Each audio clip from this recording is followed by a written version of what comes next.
Eu quero aqui mudar um pouquinho do tópico da nossa conversa, Facundo. Já volto pro Love, porque eu tenho milhões de coisas pra perguntar do Love. Mas eu quero falar um pouquinho sobre cinema. Eu sei que você é um apaixonado por cinema. Sei que gosta muito do que eu li de você, gosta de tudo quanto é tipo de filme.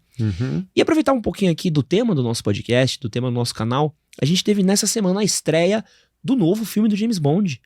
O James Bond Sem Tempo Irmão. O glorioso último filme estrelado por Daniel Craig. Que marca aí o fim da passagem dele pelo papel. Acho que foram 5 filmes, acho que esse é o 5º filme dele, se eu não me engano. E o James Bond, por muito tempo, ele foi um estereótipo de masculinidade, né? Então, você abria revistas em épocas de lançamento do James Bond, era seja como James Bond, o que o James Bond veste, o que o James Bond bebe, os relógios. Os drinks. Os drinks, o carro. Então, pô, você tem que ter um ômega, você tem que dirigir. As Bond Girls foram um sonho de muitos homens por muitos anos. E o James Bond, ele foi um referencial de masculinidade por muito tempo. Mas eu sinto, eu não sei qual que é a sua impressão como fã de cinema também, que o James Bond ele foi perdendo um pouco de protagonismo. Ele foi um personagem que foi ficando cada vez mais datado, é um personagem que ele não tem mais o sucesso que ele teve há anos atrás.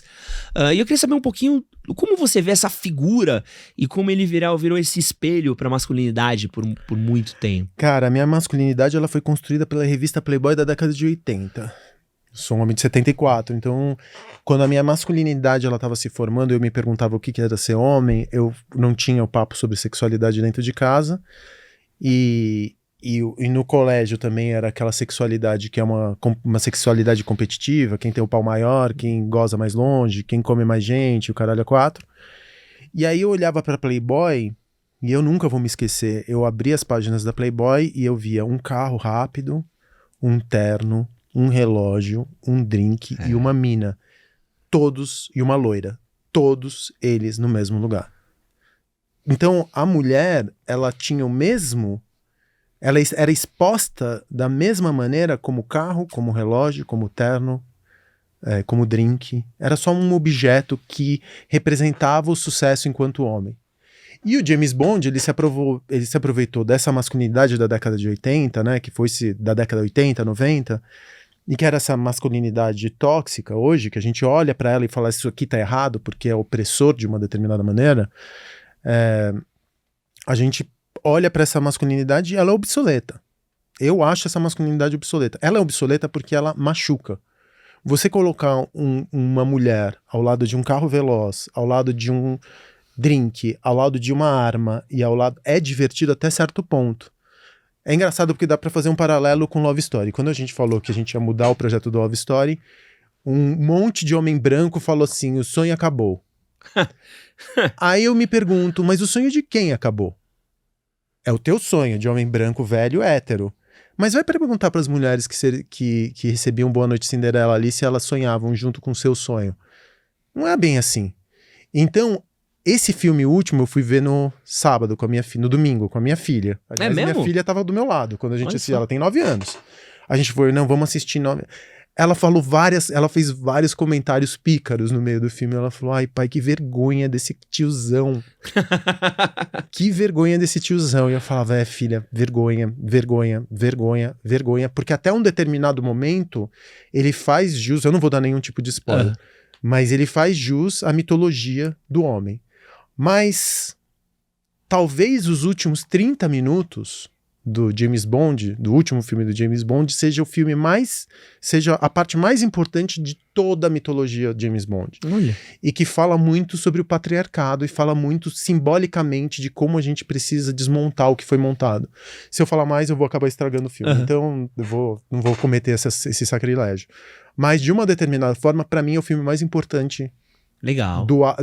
De toda essa construção do Sean Connery, de todos os atores que participaram e que construíram esse grande arcabouço sobre a masculinidade, e que nesse último filme do Daniel Craig isso tudo tem um outro fechamento, que é um fechamento que a gente não esperava. Cara, eu fico feliz porque eu sou muito fã do James Bond, assim, é uma coisa que cresci vendo. Eu lembro que foi Teve uma época que a Globo passava todos os filmes de pancada, assim. Eu vi todos também. E assistia, ia dormir 2, 3 da manhã, meus pais ficavam loucos. Mas eu sou apaixonado pelo Roger Moore, assim. O Roger Moore pra mim é o meu James Bond favorito. Também, o meu também. Que é o mais cafona, mas é o que mais me diverte. Eu amo. E uma coisa que eu sinto com os filmes do James Bond, que eu acho que é até triste, sempre que eu vou rever um filme antigo, eu sempre fico com, sabe, tipo, isso não envelheceu bem, né? O próprio Sean Connery, acho que, Dr. No é um puta clássico do cinema, responsável por crescimento de um gênero, mas foi datado. E também ele é um fruto de uma época com pensamentos diferentes, com coisas que a gente não reproduz hoje em dia. Mas tem algumas coisas, quando ele bate em mulher, e você fica, coisa meio nada a ver, trata a mulher como se fosse objeto, como você falou. É uma coisa que envelhece muito mal, que é difícil você consumir hoje em dia como um produto de cultura pop, no momento em que a gente tá. Então, eu sinto um pouco disso, assim, que parece que todo filme de James Bond, quando você volta pra ele em retrospecto, é tipo aquele seu amigo que você fazia piada quando tá no colegial, mas se você chama pra uma festa hoje em dia, você fala, eu juro que ele era legal 10 anos atrás. Sim. Ou você julgava ele legal porque você era muito parecido com ele há 10 anos atrás, e que você de alguma maneira conseguiu questionar isso, e quando você olha pra ele e fala, realmente, eu com 30 anos era um cara bem babaca, eu com 20 anos era um cara bem idiota. Você vai, né, transformando a sua maneira de olhar o mundo. Mas o James Bond tem isso, e os filmes eram meio... Eu gostava, era um entretenimento chiclete, assim, porque não tinha muita substância, você se divertia, mas você já sabia, os filmes se equivaliam, né? Você sabe exatamente o que vai acontecer, você sabe como as primeiras cenas iniciais, você sabia do tiro, de você recebendo o tiro do James Bond quando abria o filme, você sabia que os primeiros 5 minutos era ele escapando de alguma missão, você sabia que ele ia ter derrocada, você sabia de todos os tempos e movimentos de um filme. Eram filmes muito previsíveis.